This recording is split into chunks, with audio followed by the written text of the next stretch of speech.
పలు రకాల బ్యాక్టీరియాలు మనిషి రక్తంలోని రసాయనాల రుచిని గుర్తించగలుగుతున్నాయని అమెరికాలోని వాషింగ్టన్ స్టేట్ యూనివర్సిటీకి చెందిన పరిశోధకులు తెలిపారు.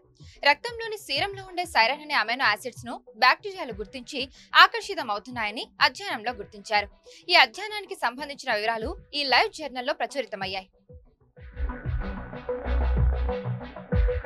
పరిశోధకులు అధ్యయనం కోసం ఉపయోగించిన బ్యాక్టీరియాను మల్టీ డ్రగ్ రెసిడెంట్ యాంటీబ్యాక్టీరియాసి ప్యాథోజన్లు అంటారు. వీటిని ప్రపంచ ఆరోగ్య సంస్థ వ్యాధి కారకాలు అని లేబుల్ చేసింది. ఈ వ్యాధి కారకాలు 12 బ్యాక్టీరియా కుటుంబాల సమూహానికి చెందినవి.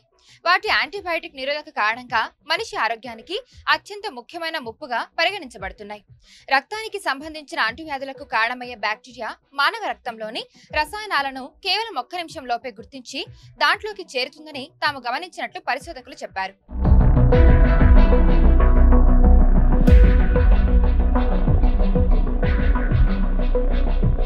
మరిన్ని వీడియోస్ కోసం ఛానల్ ని సబ్స్క్రైబ్ చేయండి. లేటెస్ట్ అప్డేట్స్ కోసం వాట్సాప్ ఛానల్ ని ఫాలో చేయండి.